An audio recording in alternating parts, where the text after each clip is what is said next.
warahmatullahi wabarakatuh. Waalaikumsalam.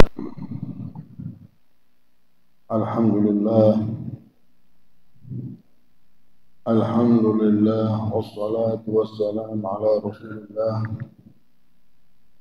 wa ala alihi wa sahbihi wa mawalah, amma ba'du.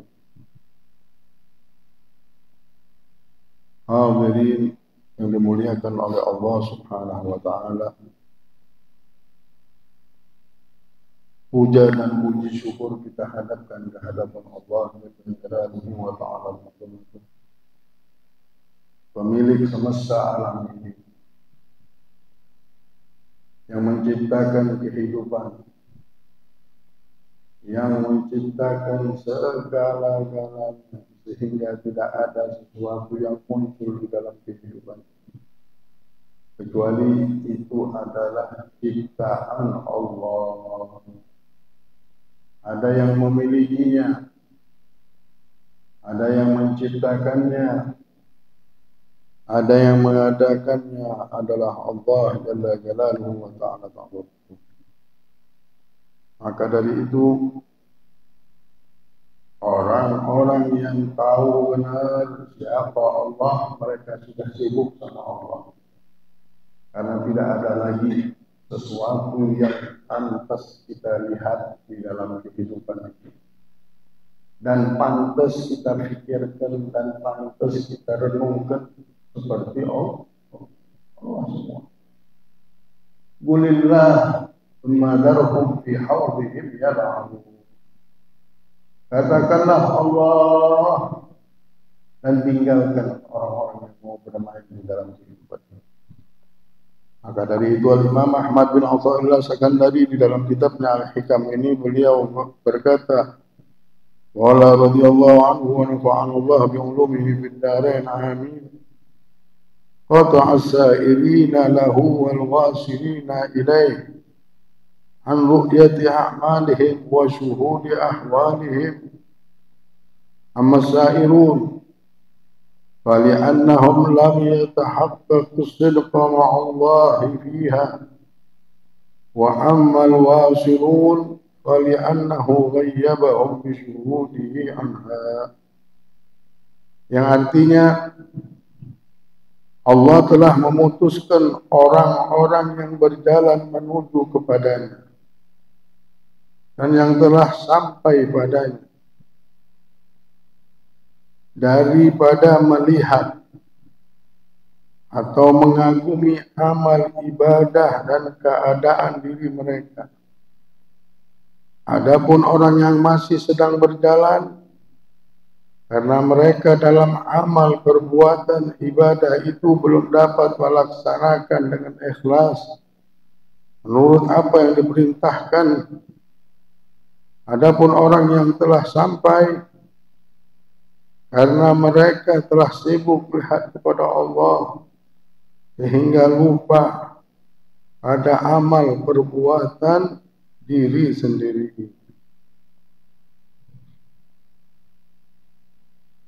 La ilaha illallah Muhammadur Rasulullah sallallahu alaihi wasallam.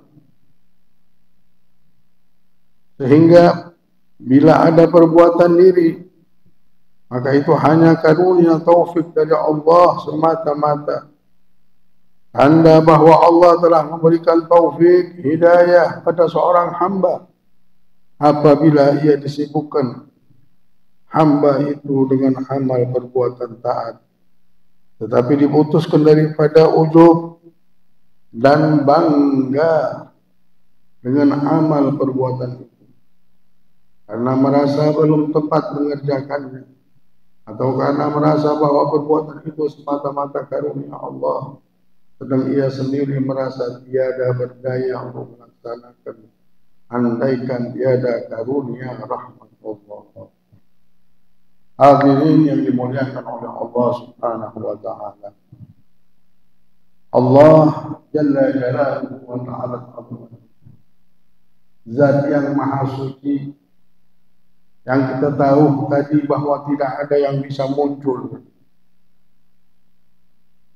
Tambah lagi kebaikan-kebaikan bisa muncul di dalam diri kita kecuali itu adalah ciptaan dan anugerah dari Allah.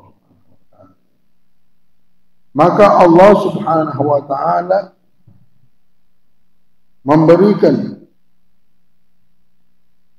kebaikan dan anugerah tersebut dan bisa kita tahu itu kebaikan dari Allah dan dia adalah kebaikan jikalau kebaikan itu muncul dan kita merasakan bahwa ini dari Allah. Kalau kita berbuat baik, kita bersedekah, kita menolong orang, kita sholat, puasa, tapi kita melihat aku ini yang sholat. Yang muncul ini bukan Allah. Yang muncul ini aku ini tolong dia.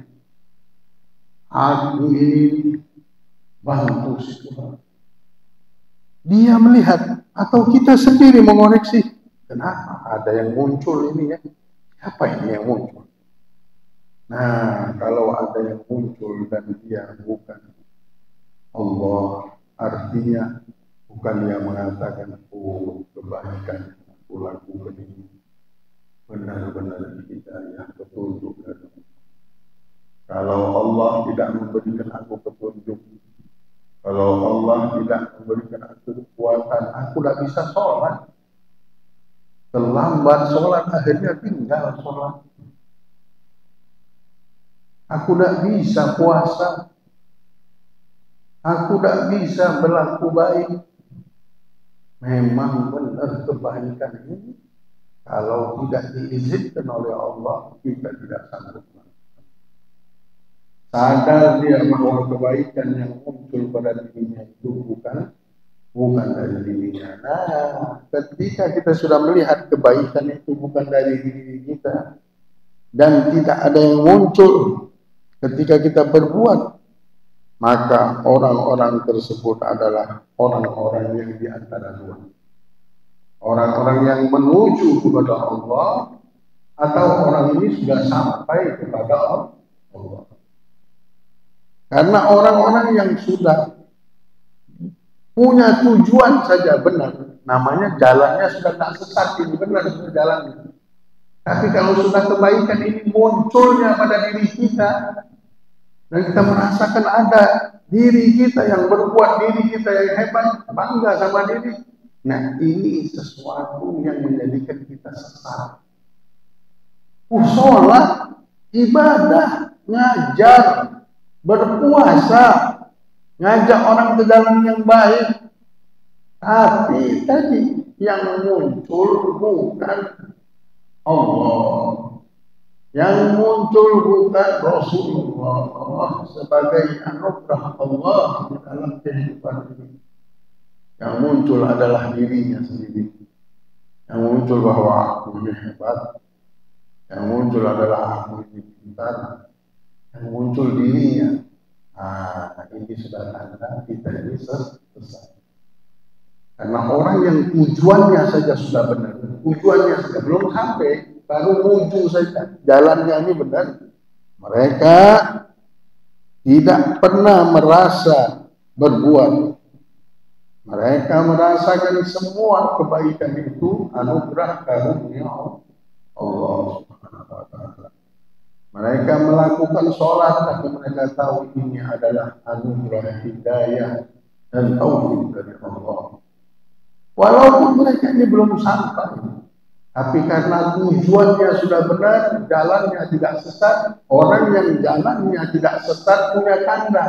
Jadi kita mau tahu jalan kita ini sesat atau tidak. Tidak nyaman jalan sesatnya.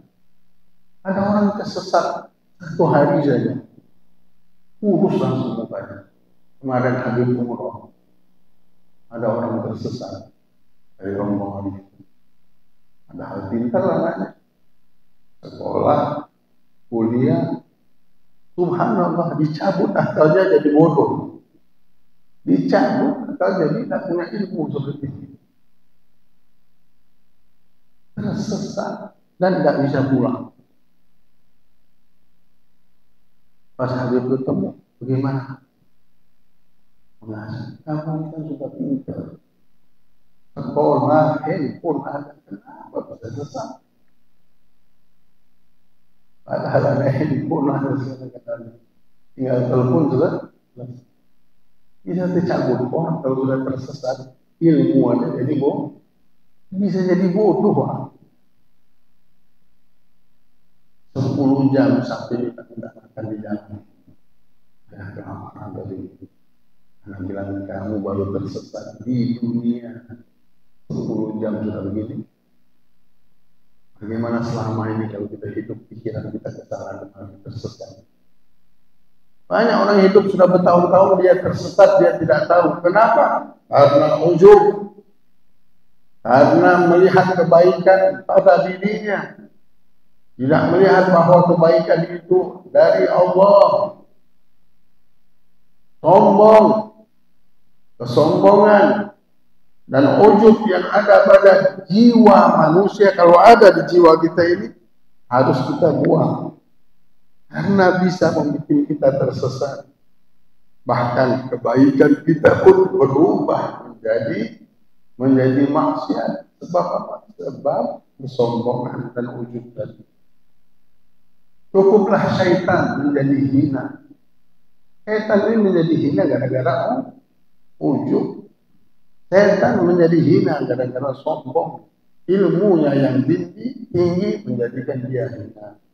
Na'udzubillah, na'udzubillah. Jadi kita mau mengetahui bahwa jalan kita ini sudah sesat, namanya jalan hidup kita ini benar saja. Para ulama dan kita juga menasihati diri kita masing-masing. Sabar-sabar hidup kita. Jalan surga ini sudah benar. Kita disuruh sabar, insya Allah sampai ke surga.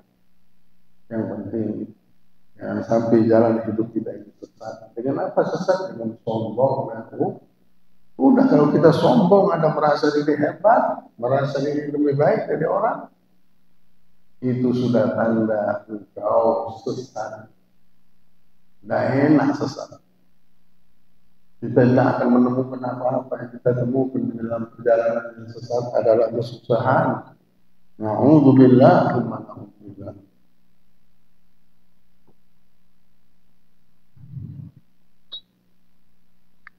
Jadi tanda tadi orang yang sesat bukan ajaran yang sesat seperti kita lihat ajaran yang sesat di dalam ilmu ma'rifah, ilmu tauhid. Orang yang sesat adalah orang yang melihat kebaikannya itu adalah dirinya, tidak melihat kebaikan itu dari Allah. Oh, ini ada kebaikan, ini adalah karunia Allah, ini adalah anugerah Allah, ini adalah petunjuk dari Allah. Kalau Allah tidak memberikan petunjuk, may yahdillahu fala mudilla lahu. Barang siapa yang diberi petunjuk oleh Allah tidak akan sesat. Wa may yudlil fala hadiya lahu. Akan tetapi orang yang sudah disesatkan oleh Allah, maka tidak akan ada petunjuk bagi dirinya. Inilah petunjuk Allah sehingga Allah membimbing kami. Mungkin terlintaskan di hati kami kesombongan, mungkin terlintas di hati kita ini ujub, ya bangga sama diri. Tapi karena punya ilmu, karena punya pegangan, maka kita langsung menasihati diri kita, mencabut penyakit itu. Diriku yang berbuat baik ini, aku bisa begini dan begitu, adalah hidayah dari Allah. Karena kita ditolong sama Allah, kita bisa melakukan kebaikan. Kalau tidak ditolong sama Allah, tidak bisa kita berbuat baik. Kalau tidak ada petunjuk dari Allah, tidak ada hidayah dari Allah, tidak ada taufik dari Allah, tidak bisa kita sholat, tidak bisa kita puasa, tidak bisa kita melakukan kebaikan-kebaikan yang lain, tidak bisa kita membersihkan diri kita sendiri. Nah, ini berkat ada petunjuk dari Allah. Kita tahu kalau kita jalan sesat, maka kita harus kembali ke jalan yang benar. Kita tahu jalan kita ini diridhoi atau tidak. Berkat apa? Berkat hidayah. Kalau tidak ada hidayah, kita hidup dengan keadaan pakai nafsu, tidak ada manfaat. Maka ditekankan oleh Imam Ahmad bin Athaillah Sakandari ini, Sehingga bila ada perbuatan diri seseorang, maka itu hanya karunia taufik dari Allah semata-mata. Tanda bahwa Allah telah memberikan taufik dan hidayah pada seorang hamba apabila si hamba sudah disibukkan. Apabila disibukkan hamba itu dengan amal perbuatan taat. Hamba ini melakukan ketaatan, berbuat ketaatan, walaupun dia belum sampai, tapi disibukkan pikirannya berbuat taat, sholat, ibadah, dan difikirkannya lagi sholatnya ini bagaimana supaya benar, ibadahnya ini bagaimana supaya benar.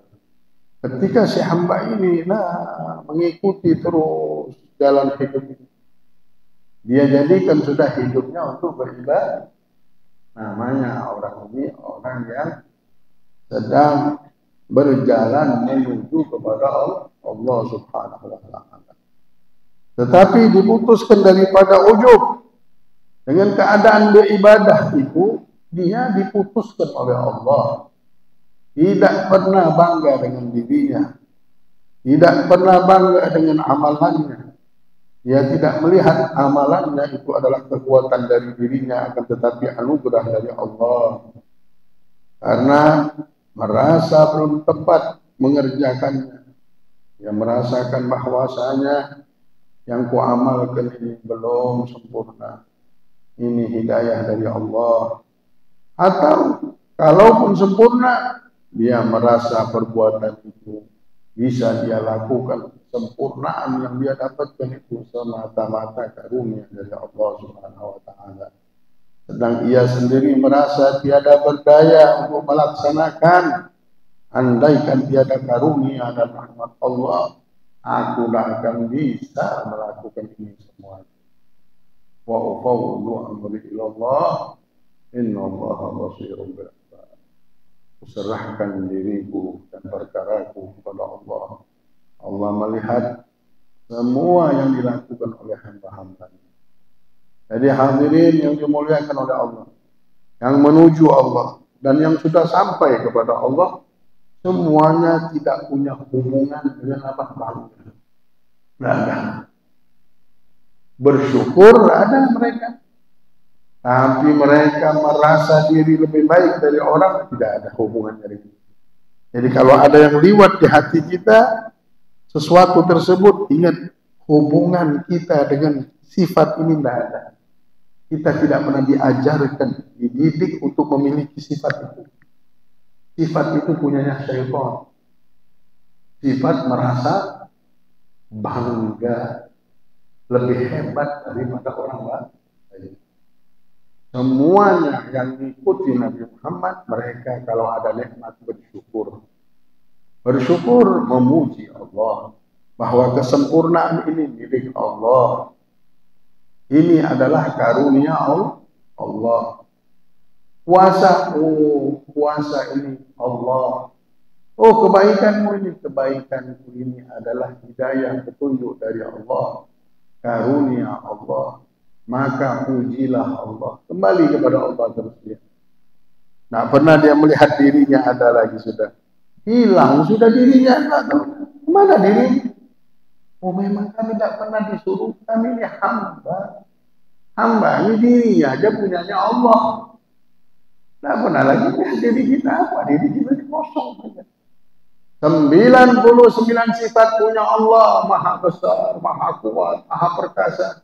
Yang dimiliki oleh hamba ini satu, fakir dan hina, itu milik hamba. Jadi tidak usah ada beban, memang kita tidak punya apa-apa. Kita ini hamba. Tapi dengan kita menjadi hamba Allah, kita jadi mulia. Ketika kita menjadi hamba Allah yang maha kaya, kita menjadi orang yang kaya. Ketika kita menjadi hamba Allah yang perkasa, kita menjadi perkasa. Tapi harus kita serahkan diri kita salim taslam. Serahkan baru kau selamat. Tapi kalau kita masih membawa diri kita, siapa kita tinggal di tempat Allah. Semua yang kita lihat ini milik Allah. Yang muncul Allah. Dah kita tiba-tiba muncul bawa diri kita. Nah, orang kalau sudah tidak terputus, karena tanda orang yang menuju Allah dan sampai jalannya tidak sesat. Dan orang yang sampai kepada Allah, mereka terputus. Allah putuskan dari apa? Sifat diri tadi. Sifat bangga diri dan menyaksikan bahwa amalan yang mereka amalkan tersebut munculnya dari diri mereka. Dua sifat ini terputus dari orang tersebut. Tapi kalau ada muncul kita yang berbuat, kita yang beramal, oh saya yang doakan si fulan, alhamdulillah jadi baik. Saya yang ini kan jadi baik gara-gara saya yang sholat, akhirnya karena saya sholat, la ilaha illallah. Jadi engkau tidak melihat bahwa ini adalah karunia Allah. Mungkin Allah jadikan sebab doa. Mungkin benar ini adalah keramat dari seseorang tersebut. Tapi orang yang dekat sama Allah dan sampai sama Allah, dia mengatakan doanya yang menjadikan orang tersebut baik saja, tidak berani. Palingan dia mengatakan ini adalah anugerah Allah. Anugerah Allah. Oh, si fulan baik, Bib. Guru, si fulan jadi sehat, datang ke tempat dia sehat. Oh, ini adalah karunia Allah. Iya, Bib. Guru, ini doanya antum, ini anugerah Allah. Karunia. Allah baik sama kita. Sehingga doa kita dikabulkan. Begitu. Tidak pernah mereka tidak berani ngomong bahwa akulah yang hebat. Akulah menyaksikan kebaikan itu, kekuatan itu pada diri hati-hati. Jadi kalau ada lewat di hati kita ini sesuatu tersebut, ini namanya penyakit yang lewat. Jangan kita bangga, jangan kita hebat. Imam Ali mengatakan orang yang memuji aku dan menyanjung-nyanjungku sama saja melemparkan aku dengan pasir. Kenapa? Karena bisa menjadikan hati kita tadi menyaksikan diri hebat. Menyaksikan bahwa kebaikan yang muncul, semuanya itu muncul dari diri kita. Ini penyakit. Kita ini tidak senang dalam penyakit. Gunanya ilmu mencahayai hidup kita, mengobati penyakit-penyakit kita. Nah, namanya ilmunya sudah bermanfaat. Tapi kalau punya ilmu tidak bisa mengobati sombong kita, punya ilmu tapi tidak bisa mengobati sifat ujub kita, malah punya ilmu seperti syaitan menjadi kendaraan supaya dia tambah sombong. Syaitan diberikan ilmu menjadi tambah, bahkan jadi kendaraan untuk bisa tambah dengki sama orang, sama merasa dirinya hebat dan kuat, merasa dirinya lebih mulia dari makhluk-makhluk yang lain. Ini tandanya ilmunya tidak bermanfaat. Ilmu yang benar, al-ilmu nurun, ilmu itu cahaya. Kalau kita dapat ilmu, bercahaya hidup kita langsung. Seperti rumah yang terang, nyaman, masjid terang nyaman, duduk nyaman, kesahan nyaman. Kenapa terang? Tapi kalau gelap, tidak enak. Begitulah kalau sudah ada ilmu yang muncul. Kalau ilmu telinganya sudah bisa dibuka, orang kalau sudah dikasihkan ilmu berubah orang itu jadi baik. Dahsyat kekuatan ilmu. Tapi tadi ilmu ini harus dimanfaatkan, diletakkan di tempat yang benar. Kalau diletakkan di tempat, di wadah kesombongan, kekotoran hati, maka hancur. Tidak ada gunanya. Tapi kalau diletakkan dengan hati yang benar, tawadhu, rendah hati, maka hamba ini akan menjadi mulia, bisa dekat sama Allah. Ilmu ini ngantarkan dia untuk dekat sama Allah. Akhirnya kenal sama Allah, melihat oh Allah, ini semua punya Allah. Ya Allah, diriku punya Allah. Akhirnya ada dinding itu terbuka, dia bisa merasakan dekat sama Allah. Ya Allah, Allah bersamaku. Ya Allah, berzikir malam-malam menangis tenggelam. Hingga dirinya pun dia tidak lihat sudah. Taunya Allah saja, Allah, Allah, Allah. Gembira semua. Tahu kebesaran Allah. Allah meliputi dirinya. Allah menyayangi. Dunia ini menjadi berkah untuk dia, nikmat. Harta yang sedikit nikmat, tak lagi kelihatan sedikit, banyak, semuanya jadi banyak semua. Karena sudah dekat sama Allah, maka semuanya menjadi barokah. Itulah nikmat itu. Kalau sudah kenal sama Allah, jadi berkah. Kalau sudah jadi berkah, berharga semua. Ada yang barang murah, kalau barang yang berkah, barang berharga. Orang ada dapat cincin, ada barokahnya cincin. Oh, jadi hebat dia dengan cincinnya itu. Begini, bisa begini, bisa begini. Kenapa? Dulu Sulaiman terkenal ada cincinnya Nabi Sulaiman. Punya barokah cincinnya Sulaiman. Ada zaman dahulu orang pedangnya barokah. Bagaimana kalau orangnya barokah? Orangnya barokah. Oh. Hati orangnya lebih dahsyat lagi. Nabi Musa punya apa? Tongkat yang barokah. Bisa mengalahkan sihirnya Firaun. Itu baru tongkatnya. Bagaimana Musa? La ilaha illallah Muhammadur Rasulullah. Sesuatu habbah idza barakal maulai tulakil hubub. Satu biji kalau Allah kasih barokah seperti biji-biji yang banyak. Seperti ribuan biji. Kalau sudah ada barokah ini. Mudah-mudahan Allah berkahi hidup kita ini insyaallah dengan ilmu